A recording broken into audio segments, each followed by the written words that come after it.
dan Pak FS ya. Yang pertama kaitannya dengan komunikasi Bapak ke Bapak terdakwa ini dengan Ricky di sebelum pada saat mau berangkat ke Jakarta. Kami ingin mendengar penegasan apa yang disampaikan Ricky ketika Pak Kuat diajak ke Jakarta. Apakah dia sebut bahwa Ibu PC yang mengajak Pak Kuat? Ricky yang menyuruh saya. Hanya Ricky. Dia tidak menyebutkan bahwa Ibu PC yang mengajak Bapak ya? Enggak, cuma tidak. Ricky. Oke. Kemudian komunikasi Bapak dengan Richard selama perjalanan dari Magelang ke Jakarta. Enggak ngobrol apa-apa. Ada komunikasi enggak? Enggak ada. Dengan Richard? Enggak ada. Nah pada saat pergantian menjadi supir apa yang disampaikan? Kok bisa berganti supir itu? Itu waktu di rest area. Ya rest area. Apa yang disampaikan? Kok bisa berganti supirnya? Om gantian lah om, nanti om ngantuk katanya gitu. Lagian udah deket ini kata Richard gitu. Hanya sebatas itu aja? Iya terus ya udah. Lah saya muter pindah posisi, saya baru lihat senjata di situ. Oke, kaitannya dengan senjata nih. Kembali ke Magelang dulu Pak ya, Pak Kuat. Apakah Ricky menceritakan kaitannya dengan pengamanan senjata itu? Enggak cerita apa-apa. Tidak cerita apa-apa. Di mana Bapak tahu bahwa ada proses pengamanan senjata ini? Saya tidak tahu. Pada saat di pemeriksaan Bapak disampaikan juga? Pemeriksaan di Mabes di Bareskrim? Kalau nggak salah ya dengar gitu. Di situ baru tahu bahwa ada senjata diamankan di Magelang ya? Iya baru tahu. Kembali dalam perjalanan ini Pak. Bapak tadi sampaikan bahwa tidak ada komunikasi dengan Richard selama perjalanan. Tidak ada. Hanya komunikasi kaitannya dengan pergantian posisi untuk mengganti Bapak menjadi supir ya? Iya. Dari Cikampek ke Saguling. Betul. Oke. Nah, dalam perjalanan tersebut apakah Bapak juga sempat berkomunikasi dengan Ibu PC? Saya tidak mendengar. Enggak, masuk mendengar, bukan melihat, mendengar. Ada komunikasi enggak Bapak?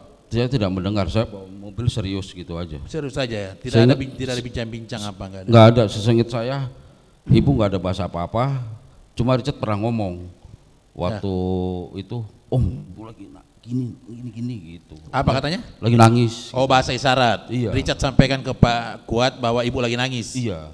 Di dalam perjalanan ini ya, dari Cikampek ke waktu itu saya yang masih nyupir. Oh pada saat Bapak nyupir. Iya. Dari Magelang ke Cikampek berarti ya, sebelum diganti jadi supir ya. Iya.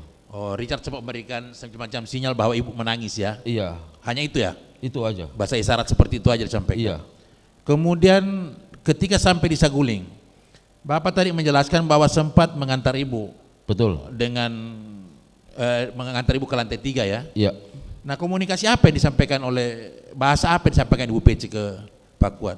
Kan waktu itu pikir saya mau di PCR juga. Jadi mau di PCR? Saya ikut berdiri di situ. Terus setelah ibu malah, kamu antar ibu aja, ibu masih pusing. Kamu kan mau kembali lagi ke Magelang, gak usah PCR lah kata ibu gitu. Oh gitu. Jadi dialognya seperti itu aja ya? Iya. Kemudian diminta diantar ke atas, bahasa ibu seperti apa? Ibu PC ini? Kamu antar ibu aja ke atas, soalnya ibu masih pusing ngomong begitu. Oh gitu. Mengantar waktu di lift juga nggak ngomong apa-apa. Nggak komunikasi juga waktu di lift?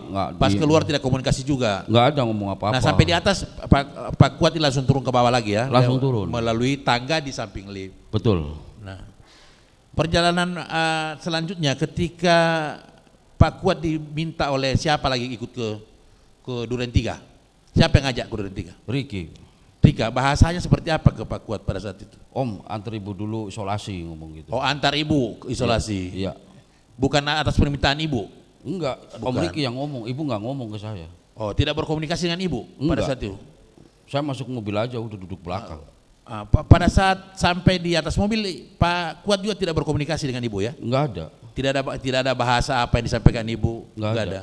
Enggak ada. Nah, pas nyampe di Duren 3, apa yang disampaikan ibu ke Pak Kuat sempat mengantar ke dalam juga ke ibu? Ibu minta tolong, tolong tas ibu. Tolong tas ibu? Iya, jadi saya bawa.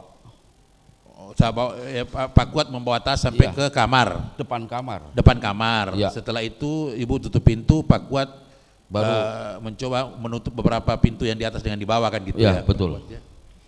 Nah selanjutnya komunikasi dengan Pak FS, kan satu-satunya komunikasi Bapak dengan Pak FS ini ketika di Duren 3 ya, yang dia minta apa yang dibahasai disampaikan untuk memanggil si Ricky dengan Joshua. Iya bahasanya itu aja Pak. Dia minta supaya Pak Kuat memanggil Ricky sama Kuat ya? Ricky sama Joshua. Manggil Ricky sama Joshua. Betul. Nah setelah itu ada komunikasi lagi sampai terjadinya peristiwa? Nggak ada, nggak ngomong Nggak ada apa-apa. lagi ya? Nggak ada. Oh, selanjutnya hanya sebatas itu komunikasi antara Bapak tadi sudah menjelaskan dengan Ricky, dengan Richard, dengan PC dan EPS ya. Nah Iya. setelah itu komunikasi Bapak dengan Pak EPS di mana lagi nih? Di propos. Oh di propos, hari yang sama? Malamnya Pak. Malamnya? Iya. Malam itu juga lah Bapak diminta untuk menyampaikan hal yang Bapak sampaikan tadi, skenario itu? Betul. Yang Bapak diminta untuk menjelaskan sebatas Bapak mendengar tembakan. Terus diharap. Nah skenario itu baru kali itu Bapak dengar atau sebelumnya sudah pernah dengar? Belum pernah dengar. Itu Bapak yang ngajarin. Diajarinnya setelah peristiwa? Iya, waktu dipropos. Dipropos. Nah kaitannya dengan peristiwa di mana Bapak, Ricky dan Richard itu dikumpul, dipanggil ke atas untuk kaitannya dengan amplop dengan handphone itu. Iya. Apakah sebelumnya pernah ada pembicaraan terkait dengan amplop dengan handphone ini? Belum ada. Janji dari Bapak kepada Bapak dari Pak EPS kepada Bapak pernah nggak disampaikan? Nggak ada. Bahwa akan diberikan duit dan sebagainya, tidak pernah ya? Nggak ada. Jadi satu-satunya peristiwa kaitannya dengan amplop dan handphone yang diberikan kepada Bapak itu, rencana yang diberikan itu hanya pada saat itu aja? Iya. Sebelum-sebelumnya Bapak tidak tahu? Tidak tahu. Tidak tahu ya? Oke, dilanjutkan ya Mulia. Saya sedikit sebelum dilanjutkan oleh rekan saya yang mulia. Saya sebetulnya hanya mengkonfirmasi saudara Kuat seperti yang ditanyakan oleh Bapak tadi. Dari sequence atau urut-urutan CCTV yang ditayangkan beberapa saat lalu, kelihatan saudara keluar dari pintu sebelah kanan itu kemudian bawa tas selempang. Ya, betul ya? Iya. Bawa tas selempang. Nah, selanjutnya tas itu ditaruh di mana? Di mobil RX. Mobil yang mana? Yang arah ke Magelang. Magelang. Nah, apakah mobil itu yang dipakai ke Duren 3 atau mobil itu ditinggalkan di situ? Itu yang dipakai Duren 3 mobilnya Ibu. Berarti mobil yang di mana saudara menaruh pisau itu tertinggal di Saguling. Iya. Tidak ikut ke Duren 3. Iya. Karena pada saat itu saya pikir kan tinggal nunggu perintah untuk berangkat lagi. Oke, fix ya. Nah, kemudian terkait senjata steyr, saudara, apakah setahu saudara steyr itu milik Joshua atau memang milik semua ajudan yang ada di mobil setiap ajudan naik piket? Jadi siapapun yang naik piket, kemudian mobil senjata itu ada di atas. Saya tidak tahu. Saudara tidak tahu. Tidak tahu. Dilanjutkan yang mulia, rekan saya. Kami lanjutkan yang mulia.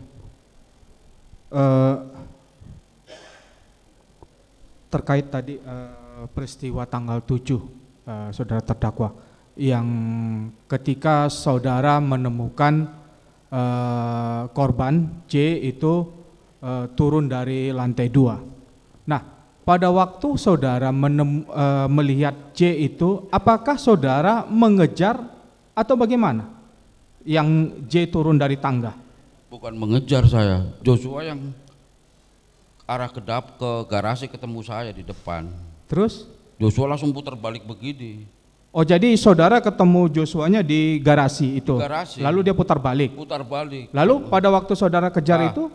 Saya langsung ke dalam. Hah? Oh, Joshua malah buka pintu ke sana kan lari lagi. Iya. Jadi saya curiga ini Joshua kenapa?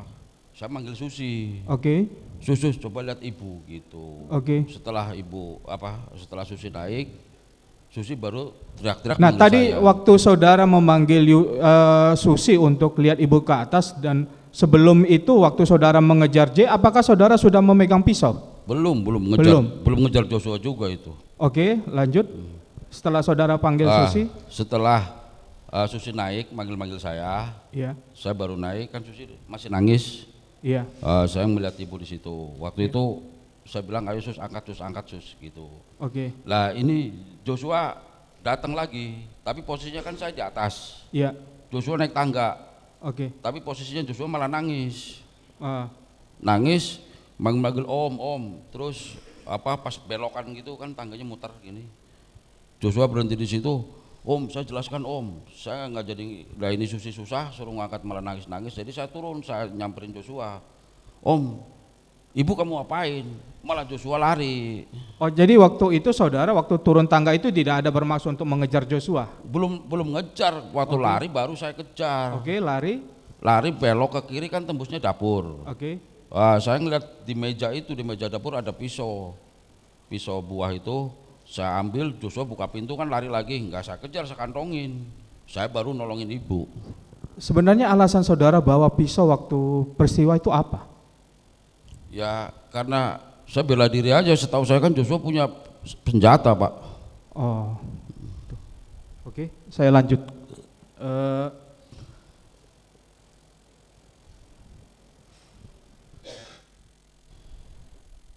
Ini mengenai waktu di Duren 3. Itu kan saudara ada mengantar ibu ke kamar, Betul. membawa barang, Ya. lalu dikunci. Pada waktu sebelum dikunci, pintu kamar dikunci, ada nggak perintah ibu ke bapak untuk menutup pintu? Nggak ada. Mau menutup pintu balkon? Nggak ada. Tidak perintah. ada. Nggak ada. Tidak ada. Baik. Terus ada nggak perintah dari seseorang yang menyuruh saudara untuk mengawal J di Duren 3 selama di Duren 3? Nggak ada. Ada nggak perintah seseorang yang memerintahkan saudara untuk mengawal J waktu dari perjalanan dari Magelang ke Jakarta? Tidak ada. Tidak ada yang memerintahkan saudara untuk mengawal. Tidak ada mengawal-ngawal. Nah, terkait dengan yang amplop ini, kan tadi ceritanya kan mengawal dari mengantar ibu dari Magelang ke Jakarta. Betul. Mengantar. Ada, bukan? iya. Pada waktu itu ada enggak FS menjanjikan uang, sejumlah uang ketika saudara akan berangkat dari Magelang ke Jakarta? Tidak ada. Tidak ada. Oke.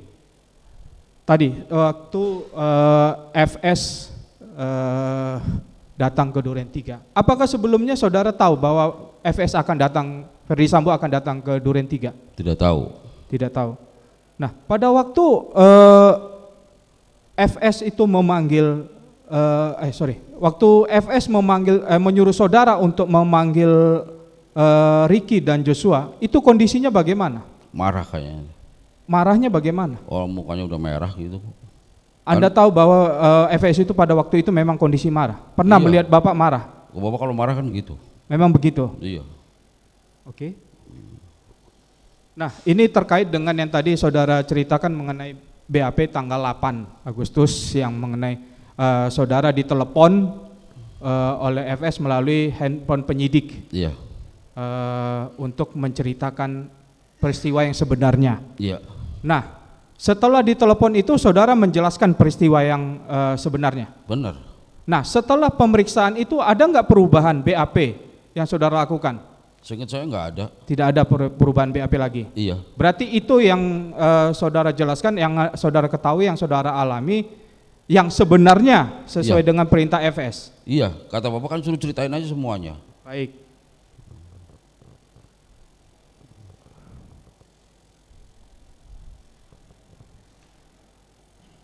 Terakhir, mengenai peristiwa yang penembakan itu, yang di Duren 3. Iya. Apakah saudara mengetahui bahwa Richard akan menembak Joshua? Tidak tahu. Tidak tahu. Tidak tahu. Sebelumnya tidak pernah mengetahui. Tidak tahu. Cukup yang mulia. Satu lagi yang mulia. Satu sih. Iya, ini hanya mengkonfirmasi saudara. Selama saudara bekerja dengan Pak Ferdy Sambo, selain nyupir, apa saja sih pekerjaan saudara? Apa aja saya pegang. Beres-beres rumah dan sebagainya. Semuanya. Cukup. Cukup ya. Baik.